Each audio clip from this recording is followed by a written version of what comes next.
Il existe une cafétéria au sud de la Californie, qui n'apparaît dans aucun guide gastronomique. Elle compte 78 abonnés sur Facebook. Elle vend de l'horchata, des chilaquiles et des crêpes. Les habitants du centre commercial la décrivent comme un petit établissement discret, de ceux qui existent sans se faire remarquer, comme des centaines de commerces similaires disséminés dans les banlieues du comté de Riverside. Ce que ses habitants ignorent, c'est ceci. La jeune fille qui préparait les boissons derrière ce comptoir a été photographiée devant un cercueil en or massif au Mexique, rendant hommage à l'homme le plus recherché de l'hémisphère occidental pendant les 14 dernières années. Son frère purge une peine d'emprisonnement à perpétuité, plus 30 années supplémentaires dans la prison la plus hermétique de la planète. Son mari vient d'être condamné à 11 ans et 8 mois dans un pénitencier fédéral américain. Sa mère a été arrêtée à 2 reprises. Son père a été abattu par des forces spéciales mexicaines. Le Mexique maintient un mandat d'arrêt actif contre elle pour enlèvement de personnel militaire de la Marine nationale. Et elle est libre, en Californie, en train de servir de l'horchata. Ceci est l'histoire de Leisha Oseguera González, la fille invisible de Mencho, et la raison pour laquelle elle reste libre alors que tout ce que sa famille a construit pendant 20 ans s'écroule au ralenti est, simultanément, la plus simple et la plus troublante que nous ayons enquêté sur cette chaîne, qui est Leisha, les origines d'une invisibilité calculée. Le 4 avril 2001, quelque part dans l'État de Californie, est née Leisha Michelle Oseguera González. Ce ne fut pas une naissance accidentelle en territoire étranger, ce fut une décision. Pour comprendre pourquoi, il faut comprendre qui était son père à ce moment-là. Nemesio Oseguera Cervantes, connu dans les dossiers de renseignement et dans le milieu du crime organisé comme El Mencho, n'est pas arrivé au pouvoir de manière immédiate ni linéaire. Son histoire personnelle avec les États-Unis a commencé des décennies avant que son nom n'apparaisse sur une quelconque liste des plus recherchés. Dans les années 80 et 90, il a vécu en Californie. Il a travaillé dans des réseaux de production de méthamphétamine dans la région de la baie de San Francisco. Il a été arrêté dans cette ville en 1986. Il a été expulsé. Il est revenu. Il a été arrêté à nouveau à Sacramento en 1992 et a de nouveau été expulsé, cette fois définitivement, du territoire nord-américain. Cet homme savait avec une clarté que peu peuvent affirmer avoir reçu en enseignement exactement ce que signifiait ne pas posséder un passeport américain. Il savait le coût de construire une vie sans ce document. Il savait combien de portes sa l'absence fermait et combien d'issues de secours restaient verrouillées.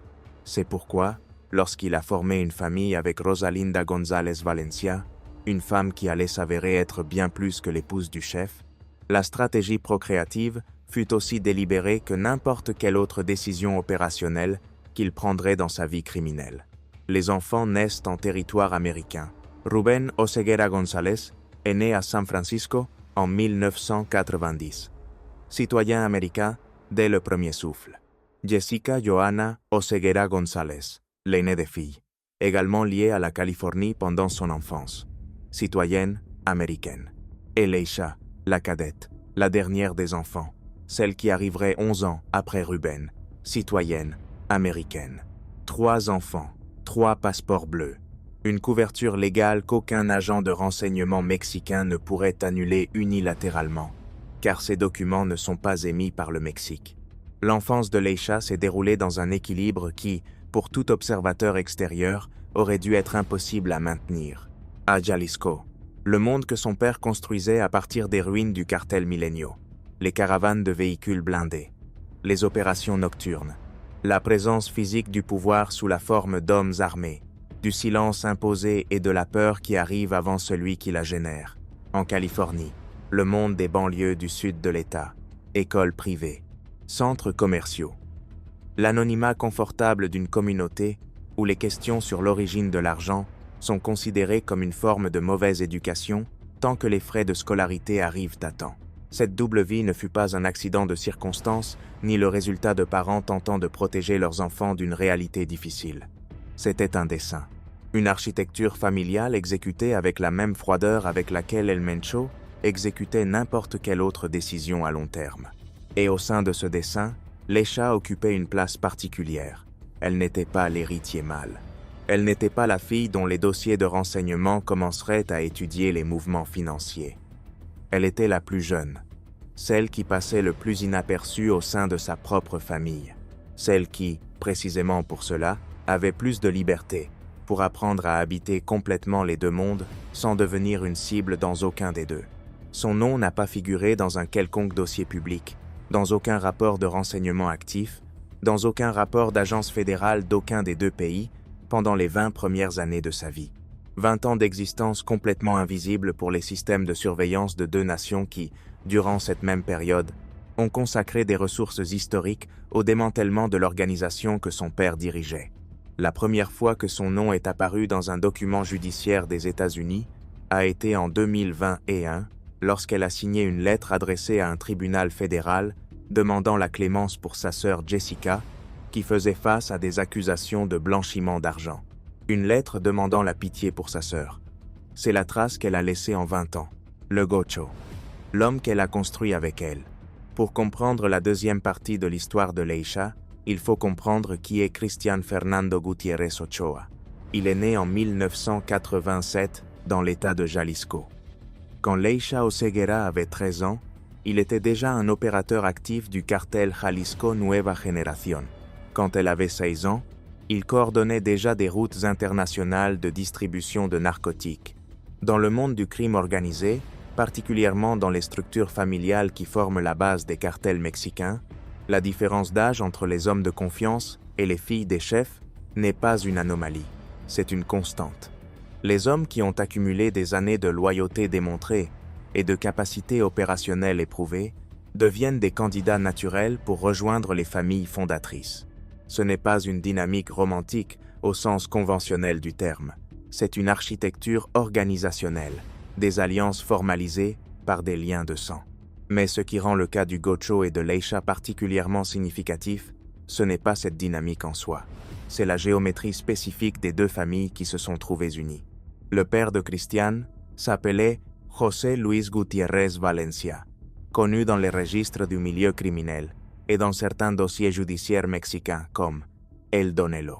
Son histoire personnelle offre un portrait précis de l'environnement dans lequel s'est formé son fils. En 2013, tout en purgant sa peine au Centre fédéral de réinsertion sociale numéro 2, connu sous le nom de Puente Grande, à Jalisco, l'une des prisons classées de sécurité maximale du Mexique, El Donelo a organisé une fête, pas une réunion discrète entre cellules.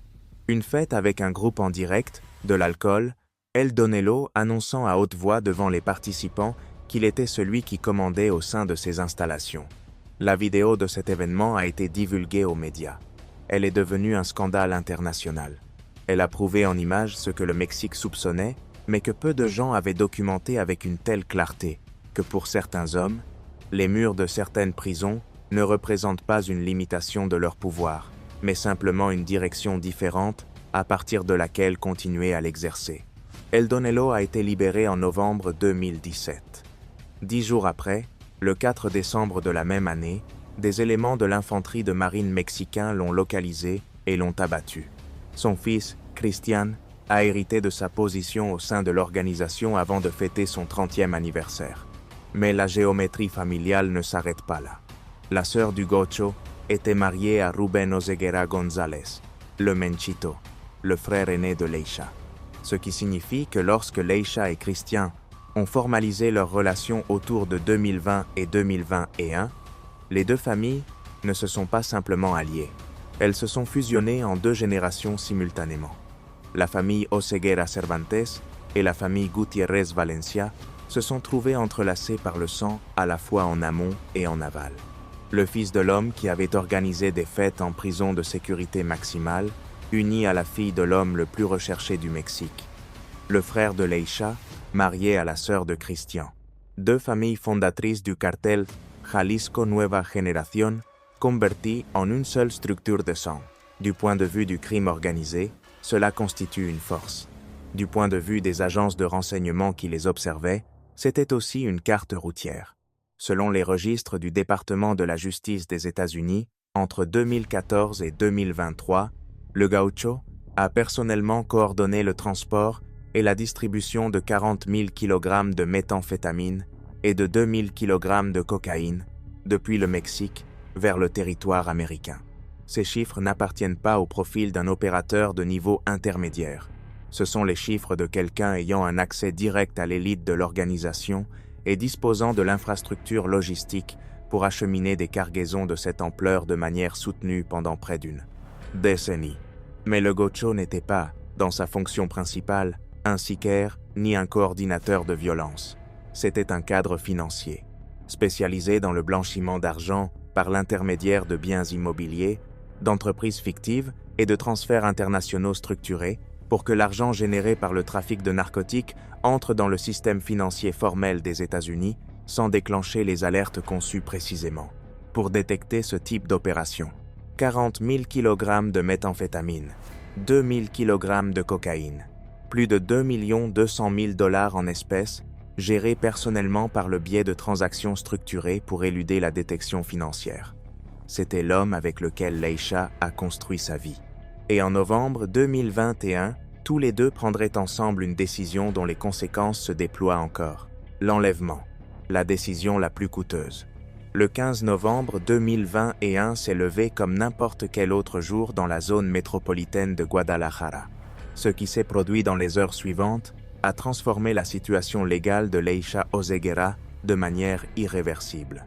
Ce même matin-là, les autorités mexicaines ont exécuté un mandat d'arrêt contre Rosalinda González Valencia, la mère de Leisha, l'épouse d'El Mencho, la femme qui, pendant des années, avait administré la composante financière d'une organisation qui, selon les investigations judiciaires des deux pays, déplaçait des centaines de millions de dollars annuels par le biais de plus de 70 entreprises fictives réparties dans différents secteurs économiques. Ce n'était pas un arrêt discret. C'était la capture de celle que les analystes de la sécurité décrivaient comme la directrice financière opérationnelle de l'un des cartels les plus puissants au monde à ce moment-là. Le type d'arrêt qui ne passe inaperçu pour personne dans la structure de commandement d'une organisation de cette envergure, quelques heures après l'arrestation de Rosalinda, 2 éléments de la Marine nationale du Mexique ont été enlevés sur le parking d'un centre commercial Walmart à Zapopan, Jalisco, en plein jour. Dans une opération que les enquêtes ultérieures décriraient comme coordonnée, planifiée et exécutée sans marge à l'improvisation. Un homme, une femme, des militaires entraînés, capturés par surprise sur un terrain que l'organisation avait appris à traiter comme le sien. Le message ne nécessitait pas de traduction. On tient votre peuple. Nous tenons le nôtre. La logique était celle d'un échange forcé. Si le gouvernement mexicain voulait récupérer ces éléments des forces armées, il devrait libérer Rosalinda González Valencia. C'est une logique qui existe dans le crime organisé avec une fréquence que les États n'admettent jamais publiquement. La différence, c'est que l'exécuter contre du personnel militaire actif de la Marine nationale du Mexique n'est pas équivalent à l'exécuter contre un civil.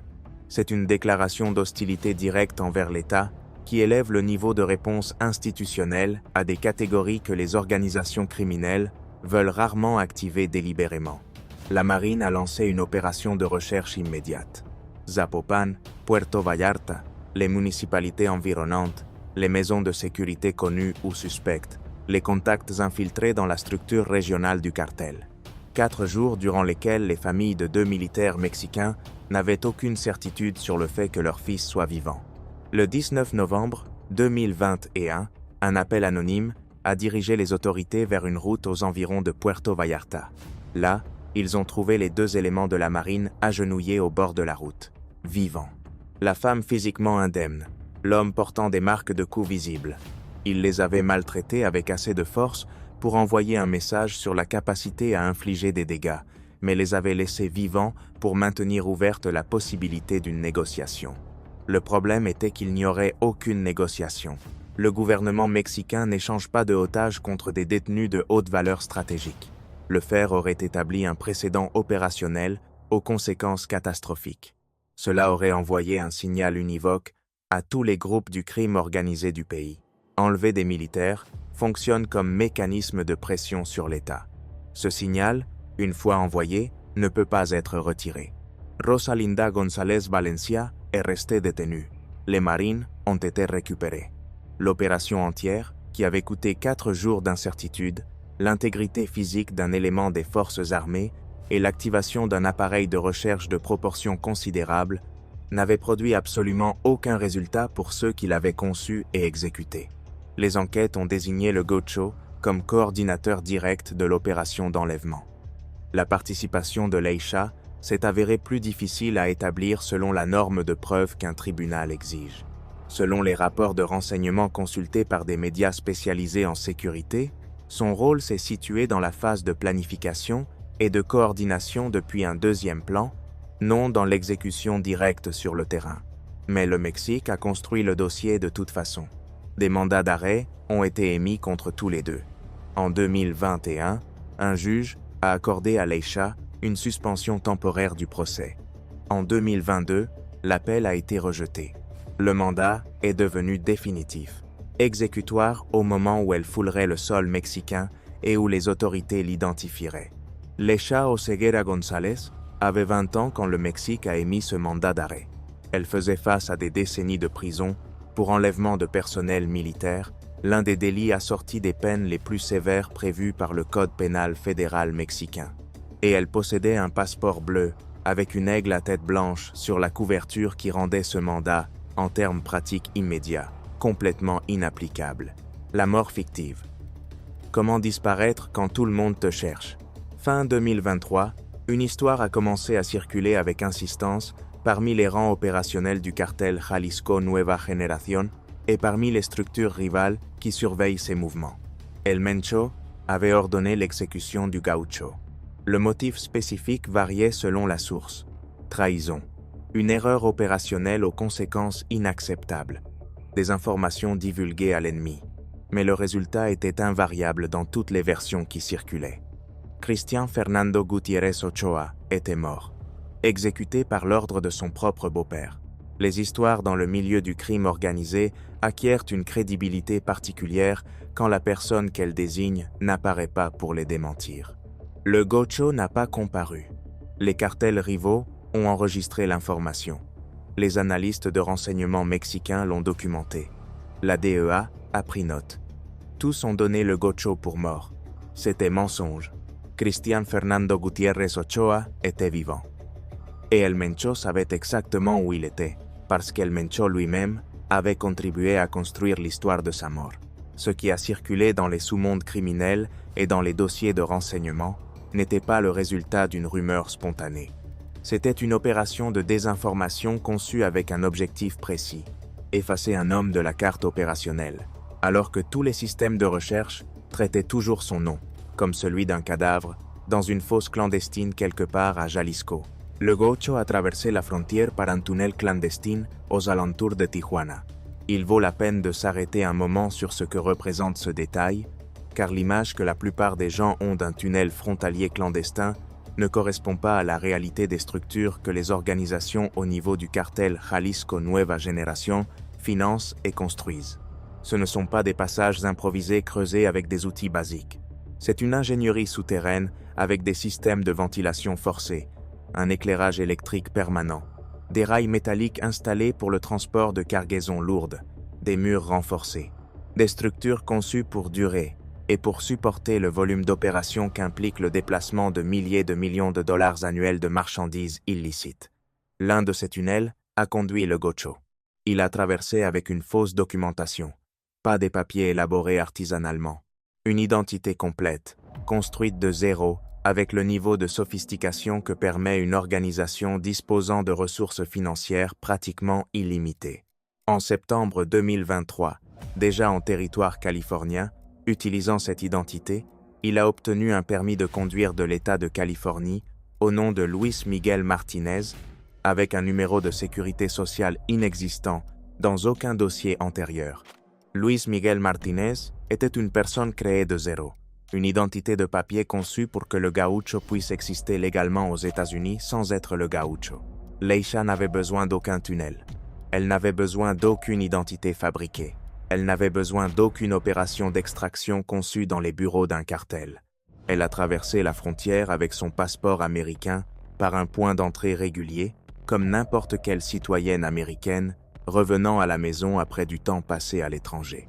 Elle était déjà en Californie quand Cristian est arrivé. Elle avait passé du temps à préparer ce qui allait suivre. Ce qui a suivi a été une propriété de 5 chambres à Riverside, Californie, acquise pour 1 200 000 $ par le biais d'une entreprise liée au commerce de tequila de la famille. Le paiement s'est effectué en espèces. Riverside n'est pas un quartier de luxe où la présence de propriétés d'1 million de dollars génère un examen immédiat. C'est une ville moyenne de l'intérieur du sud de la Californie où cette fourchette de prix n'est pas inhabituelle pour des propriétés d'une certaine taille.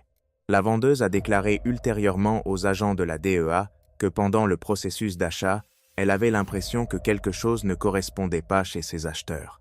Mais elle n'avait aucun moyen de confirmer ce qui générait cette impression. La DEA a pu le confirmer. Utilisant la technologie de reconnaissance faciale appliquée à des images obtenues au cours de l'enquête, les agents ont identifié Luis Miguel Martinez comme Cristian Fernando Gutiérrez Ochoa, l'homme qui, selon tous les registres, avait été exécuté par l'ordre de son propre beau-père et qui, supposément, reposait dans une fosse sans nom quelque part à Jalisco, vivait dans une maison de 5 chambres à Riverside, Californie, avec un permis de conduire de l'État et une identité de papier, à moins de 2 heures de Los Angeles.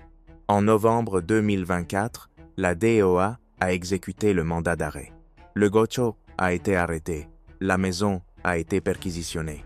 Les agents ont confisqué 2 armes à feu sans numéro de série, des véhicules haut de gamme, des bijoux et des montres dont la valeur n'a pas été détaillée dans les documents publics de l'affaire. Leisha n'a pas été arrêté ce jour-là. La condamnation est l'effondrement familial. Le 18 décembre 2025, dans une salle du tribunal fédéral du district de Columbia à Washington, Cristian Fernando Gutiérrez Ochoa a entendu sa sentence. 11 ans et 8 mois de prison fédérale sans possibilité de libération conditionnelle, pour blanchiment d'argent au profit du cartel Jalisco Nueva Generación. Dans sa déclaration de culpabilité, le Gocho a admis avoir géré personnellement plus de 2 200 000 $ en espèces, provenant d'opérations de trafic de narcotiques, les déplaçant par le biais de transactions immobilières, d'entreprises fictives et de transferts internationaux conçus pour que l'argent généré par le trafic de narcotiques entre dans le système financier formel sans activer les mécanismes de détection réglementaire. L'avocate qui a mené l'affaire devant le tribunal a déclaré aux médias que la DEA était en train de démanteler le cartel Jalisco Nueva Generación, morceau par morceau, avec une patience et une précision construites sur des années.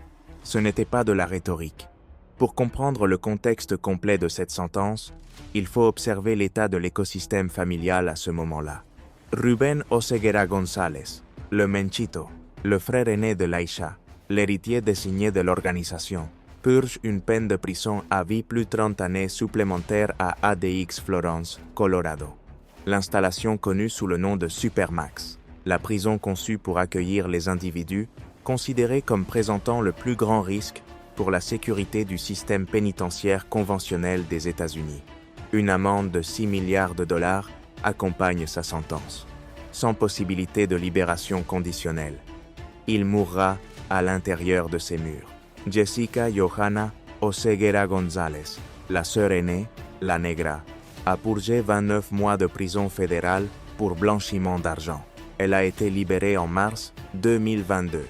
Rosalinda González Valencia, la mère, a été arrêtée à 2 occasions distinctes.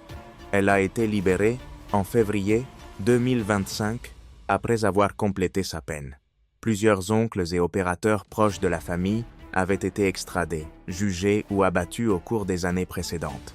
Cristian s'est tenu debout devant le juge fédéral sachant que, quand il terminerait sa peine, il aurait 50 ans et que l'organisation qu'il avait connue n'existerait plus sous la forme qu'il connaissait quand il était son directeur financier de confiance. Leisha n'était pas dans cette salle. Elle n'avait aucune raison d'être dans cette salle parce que Leisha ne faisait face à aucune accusation aux États-Unis.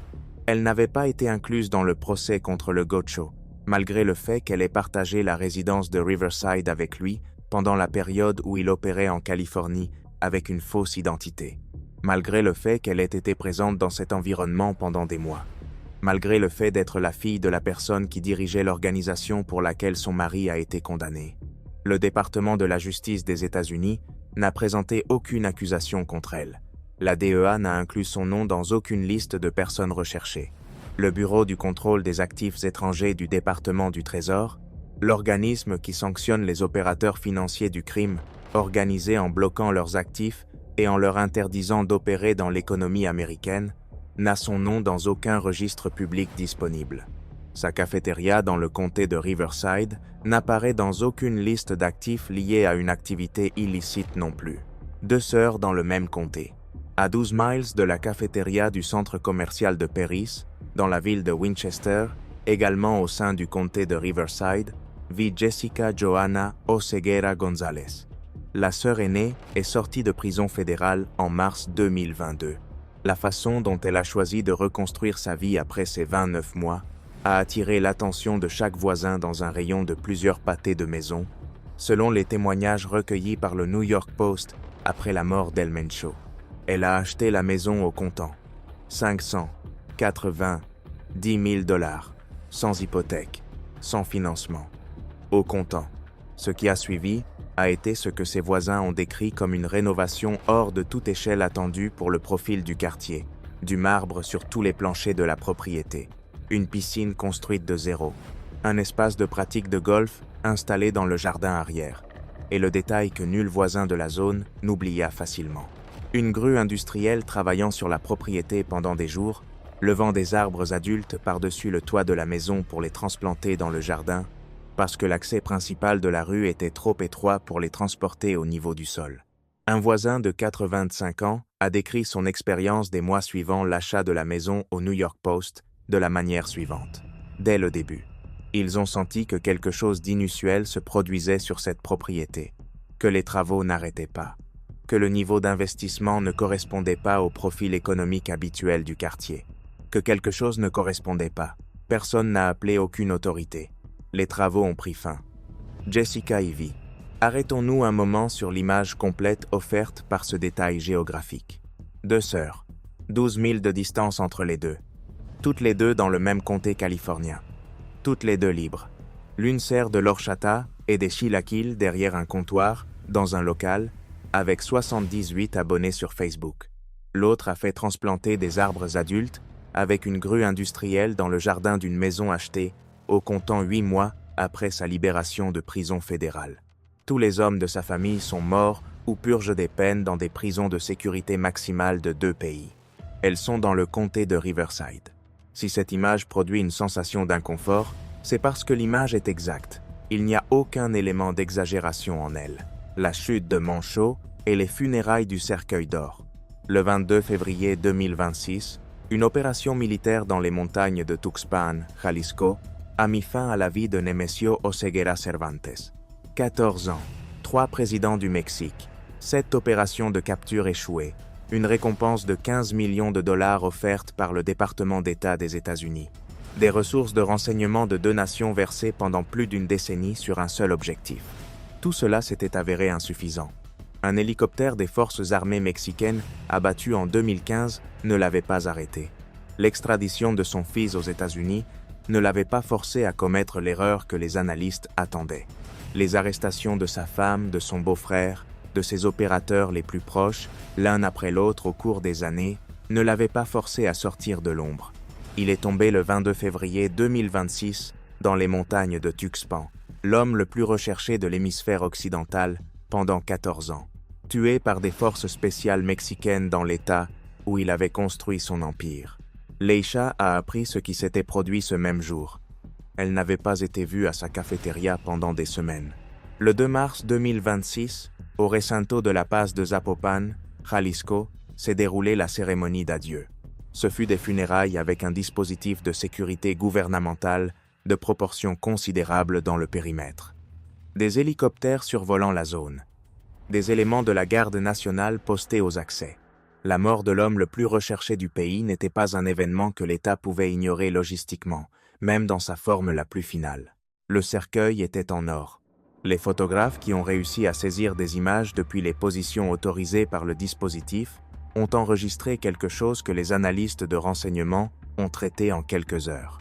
Parmi les personnes présentes à la cérémonie, se trouvait une jeune fille que les systèmes de reconnaissance faciale et les profils de renseignement actifs ont identifiée comme Leisha Michelle Oseguera González. Selon des sources mexicaines citées par les médias de communication locaux, c'est elle qui a effectué les démarches formelles pour réclamer les restes de son père aux autorités mexicaines compétentes. Plaçons ce détail dans son contexte légal complet. Leisha est retournée au Mexique, un pays qui maintient un mandat d'arrêt actif contre elle pour enlèvement de personnel militaire de la Marine nationale depuis 2021 et sans interruption. Elle a traversé la frontière avec son passeport américain par un point d'entrée régulier. Elle s'est présentée aux autorités mexicaines pour traiter la remise d'un corps. Elle a assisté aux funérailles et elle est partie. Personne ne l'a arrêtée. Il y a deux façons de lire ce fait, et aucune des deux ne s'avère rassurante. La première lecture est celle du calcul précis, que Leisha a évalué avec exactitude que pendant les heures des funérailles, avec le dispositif de sécurité gouvernementale concentré sur la contention d'une possible réponse violente des groupes qui avaient opéré sous la structure du cartel, et avec l'attention médiatique internationale concentrée sur la mort du leader, aucune autorité n'allait prioriser l'exécution d'un mandat d'arrêt pour enlèvement au milieu de ce contexte spécifique. Qu'elle connaissait les délais et les priorités institutionnelles mieux que les propres fonctionnaires qui auraient dû l'arrêter. La deuxième lecture est plus inconfortable et manque, pour le moment, de réponses vérifiables publiquement. Que sa capacité à se déplacer entre les deux pays avec un mandat d'arrêt actif n'est pas uniquement produite par un calcul personnel sophistiqué, qu'il y a quelque chose de plus structurel en opération, des connexions ou des protections qui ne sont pas encore remontées à la surface publique. Depuis le 2 mars 2026, Leisha Oseguera González n'a pas été revue à la cafétéria du centre commercial de Perry. Le local reste ouvert. La stratégie légale. Pourquoi les systèmes ne l'atteignent pas? En 2024, un tribunal de l'État de Basse-Californie a rendu une résolution qui a manqué de passer presque inaperçue dans la couverture médiatique internationale, mais qui offre le portrait le plus clair disponible sur la stratégie légale qui entoure Leisha Oseguera. Le bureau du procureur général de la République avait maintenu sous saisie une résidence dans la ville de Tijuana, arguant qu'il s'agissait d'un actif lié à des opérations de blanchiment d'argent de l'organisation. La propriété avait été acquise entre 1998 et 2009 au nom de membres de la famille. La défense a répondu avec un argument technique et précis, structuré en termes que les procureurs ne pouvaient pas réfuter avec la preuve disponible. La propriété a été achetée pendant la période où Leisha était mineure. Sa mère a agi uniquement comme gestionnaire administratif de l'immeuble. Le bureau du procureur n'avait pas présenté de preuves suffisantes démontrant que la propriété a été directement utilisée pour des activités criminelles selon les normes de preuve que le cas exigeait. Le juge a donné raison à la défense. La résidence a été libérée de la saisie. Un deuxième processus légal reste actif sur une autre propriété sur les plages de Tijuana, selon le même schéma de saisie et avec la même structure d'argumentation défensive. Acquisition pendant la minorité de Leisha. Gestion maternelle, sans lien opérationnel direct démontré. Insuffisance probatoire du bureau du procureur pour établir le lien direct entre l'immeuble et les activités que l'enquête attribue à l'organisation. C'est un motif.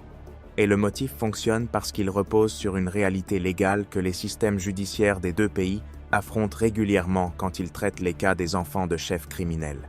Être la fille d'El Mencho n'est pas un délit typifié dans aucun code pénal. Hériter de propriété d'une famille faisant l'objet d'enquêtes criminelles ne revient pas automatiquement à une participation prouvée dans les activités qui ont généré ces actifs. Démontrer qu'une personne mineure était bénéficiaire consciente et active d'un schéma de blanchiment d'argent exige une norme de preuve que les procureurs atteignent rarement quand les dossiers financiers directs pointent exclusivement vers les adultes qui ont signé les documents et exécuté les transactions. La même logique qui a maintenu son nom hors des dossiers pendant les 2 premières décennies de sa vie continue d'opérer maintenant dans les tribunaux, avec la différence que maintenant, elle est une jeune adulte, avec un mandat d'arrêt actif au Mexique et avec une totale liberté de mouvement aux États-Unis. Alors que le Menchito a été condamné à perpétuité avec la preuve directe de sa participation opérationnelle, alors que le Gocho a admis devant un tribunal fédéral avoir géré des millions en espèces et a été condamné à presque 12 ans, alors que sa mère a affronté 2 arrestations pour l'administration de 70 entreprises fictives, Leisha apparaît dans les registres comme la cadette de la famille. celle qui résidait en Californie, celle qui a signé une lettre demandant la clémence pour sa sœur en 2021, celle qui a ouvert une cafétéria avec 78 abonnés sur Facebook. Techniquement, en termes de ce que les procureurs ont pu prouver jusqu'à présent devant un juge dans n'importe lequel des deux pays, ce récit n'est pas faux. Et c'est exactement la raison pour laquelle il continue de fonctionner. Faisons un résumé final de cette histoire. Rubén Oseguera González, le Menchito, frère aîné, héritier désigné, deuxième au commandement de l'organisation. Prison à vie plus 30 années supplémentaires à ADX Florence, Colorado. La prison conçue spécifiquement pour effacer la présence opérationnelle des hommes les plus dangereux du système pénitentiaire fédéral des États-Unis. Amende de 6 milliards de dollars. Sans possibilité de libération conditionnelle. Il mourra dedans. Jessica Johanna Oseguera González, la Negra, sœur aînée. 29 mois de prison fédérale pour blanchiment d'argent. Libre depuis mars 2022. Elle vit à Winchester, Californie, dans une maison achetée au comptant avec des arbres adultes installés avec une grue industrielle dans le jardin. Cristian Fernando Gutiérrez Ochoa, Legocho, Marie, 11 ans et 8 mois de prison fédérale pour blanchiment d'argent au profit du cartel Jalisco Nueva Generación, condamné le 18 décembre 2025. Il purgera sa peine dans le système pénitentiaire fédéral des États-Unis. Rosalinda González Valencia, la mère, directrice financière de l'organisation, arrêtée à 2 occasions distinctes, libre depuis février 2025 après l'accomplissement de sa peine. Nemesio Oseguera Cervantes, El Mencho, le père, le leader suprême, l'homme qui pendant 14 ans a été l'objectif de plus haute priorité des agences de renseignement et de sécurité du Mexique et des États-Unis. Abattu par des forces spéciales mexicaines, le 22 février 2026 dans les montagnes de Tuxpan, Jalisco. Leisha Michelle Oseguera González, 24 ans. Aucune accusation présentée aux États-Unis. Aucun nom dans aucune liste de personnes recherchées de la DEA. Aucune sanction du Bureau du contrôle des actifs étrangers du département du Trésor. Avec un mandat d'arrêt actif au Mexique pour enlèvement de personnel militaire qui a force depuis 2021 et qui n'a produit aucune arrestation parce que Leisha vit en Californie, où ce mandat ne s'exécute pas automatiquement. Passeport américain, cafétéria avec 78 abonnés sur Facebook, et depuis le 22 février 2026, disparu. La question qu'aucune agence de renseignement n'a répondu publiquement est si cette disparition est le mouvement naturel de quelqu'un qui comprend que son visage est maintenant sur les couvertures médiatiques du monde, ou si c'est quelque chose de plus calculé, plus permanent, plus ressemblant à ce que son mari a fait quand tout le monde l'avait donné pour mort et qu'il est réapparu des mois après à Riverside avec une autre identité et une mansarde de 5 chambres. La DEA travaille depuis des années à la construction de dossiers contre les membres de cette famille, avec une patience et une précision qui ne s'improvisent pas. Le dossier contre le Menchito a pris des années avant d'aller au procès. Le dossier contre le Gocho a pris presque une décennie de construction avant de produire une arrestation.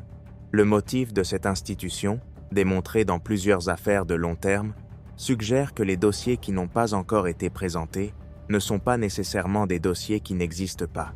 Et il y a un détail que les analystes qui couvrent cette histoire soulignent avec une certaine insistance. La cafétéria reste ouverte. Avec 78 abonnés sur Facebook, avec une pancarte qui dit que la vie est courte et qu'il faut manger une torta. Dans le même centre commercial de Perry, entre la blanchisserie et le magasin d'articles religieux, sur le parking où les caddies de supermarché finissent abandonnés, à côté des séparateurs en béton. La cafétéria reste ouverte et Leisha n'est pas là. Ce que cela signifie exactement est, pour le moment, la seule question de cette histoire qui n'a pas de réponse vérifiable.